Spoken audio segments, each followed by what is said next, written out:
Hello Lilith, and welcome to our short podcast on the power of hope, which we are doing for trying to catch up from all the countries who are using different ways of concretely implementing the principle of Istanbul Convention. And so we are looking to inspiring models. So we liked very much what you're doing. So if you can share with the people who didn't visit you like we did, and talk about how you developed and what you think is working compared with what you have done in the past would be wonderful.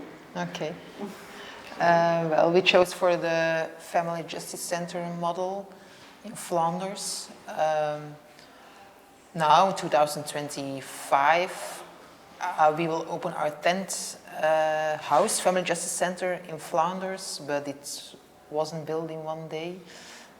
We have a trajectory of like 10, 15 years. We have some older centers, like in Antwerp, Limburg, that worked a little bit more ad hoc and then searched their way up to a more structured cooperation with our partners. I saw the one in Antwerp.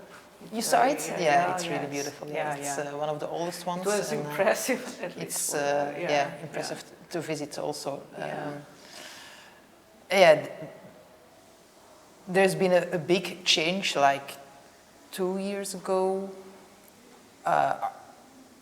our minister really wanted to invest in the family justice centers and just made it possible to spread all the centers. The people out there, when you because there are so many different types of ministries which are dealing with domestic violence in Europe, what is your specific minister dealing with Family Justice Center? It's the Minister of Justice, the Flemish Minister of Justice. That you have both of, Yes, and now since 2-3 years, we have a structure to spread around Flanders all family justice centers, just based on the model like we saw in Limburg and Antwerp. We took the best of them and made a model that is ready to implement in all Flanders. That's what we did now. That job is done, but it's just the structure. It's still a lot of work.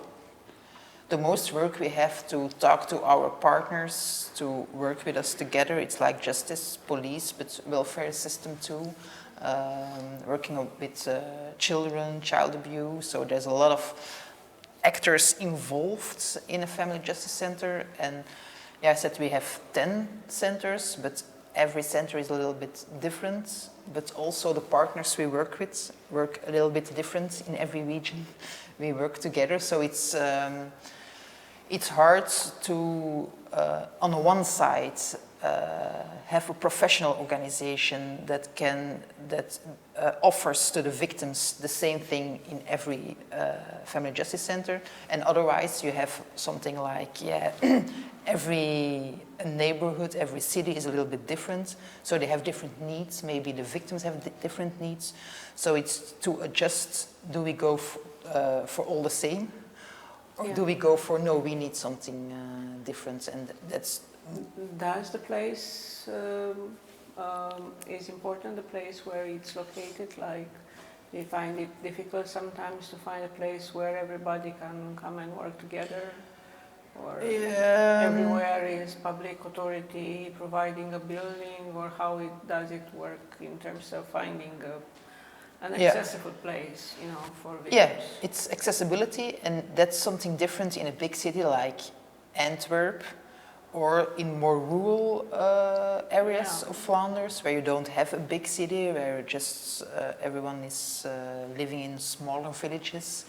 So can you give us an example? Because I was hearing you talking there, and so you were mentioning also rural, and there are a lot of countries who have a lot of rural population, and that would be something which they might be interesting in finding out how we can... The big difference in Belgium is when you have a family justice center near a big city, or in a big city, like we see it in Antwerp, Mechelen, Ghent. You see that the people are they just come to the centers. They come from around like 10, 15, 20 kilometers. They come to the city and come to the center. They have other things to solve also in the city. So. Yeah, and all the trains go to the city, and it's all. But in more rural areas, we see that our colleagues just take the car and drive to the homes of the victims to talk with them. So just a little more. So kind of outreach. Services. A lot of more outreaching.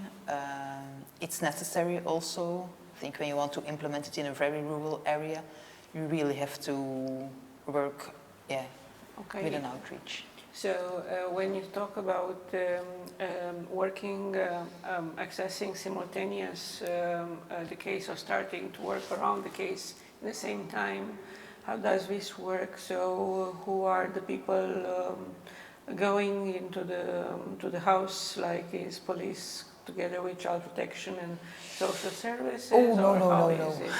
Because each country has a different model, and that's the reason I'm asking this. Yes, we have a case manager.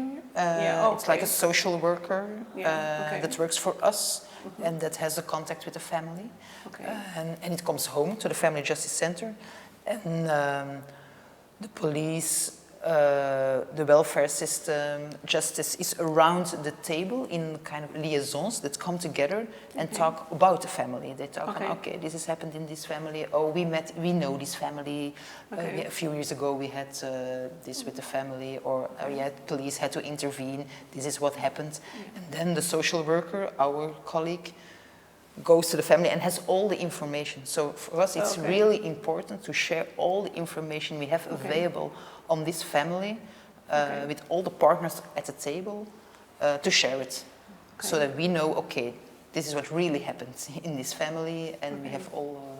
So that's quite an interesting approach. And so you said, is it difficult to fund all these services, like in terms of, I think you or some of your colleagues have mentioned structural funding. Yeah. What does that mean? We have a structural funding for all our colleagues. Like we have 10 houses, we have the building.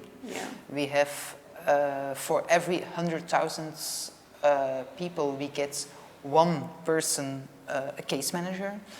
That's it's population linked? It's calculated by the population. Minimum standard services regarding the number of population. We have psychologists in every center. We have a child psychologist in every center, and we have a coordinator in every center.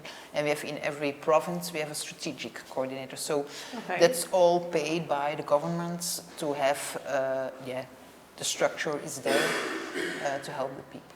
But I have understood that each professional is paid directly by its own institution, like police is paid by police, and because that would be an interesting model, because it's quite difficult to fundraise for such a big team, but when there are people who are working in under the coordination of police, coordination of probation, they are paid directly through that particular channel.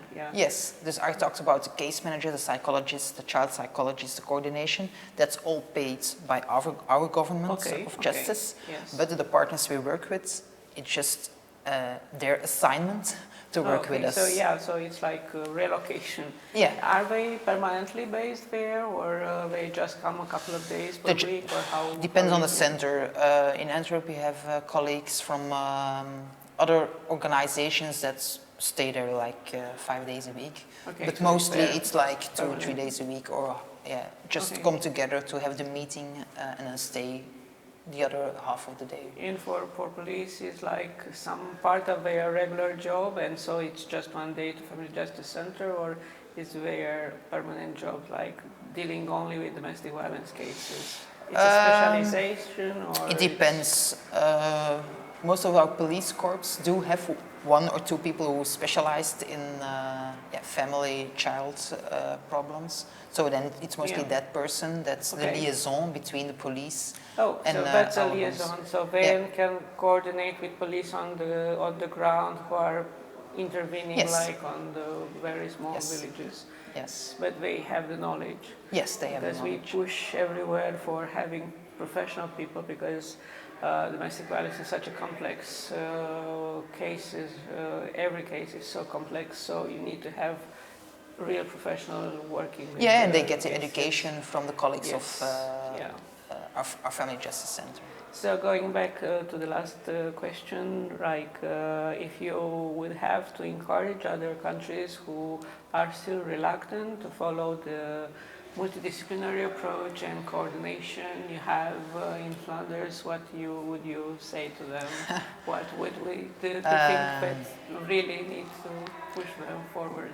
Just start small, but just start and try in maybe one area, one city, look for people in other organizations that have the same purpose and try to work together.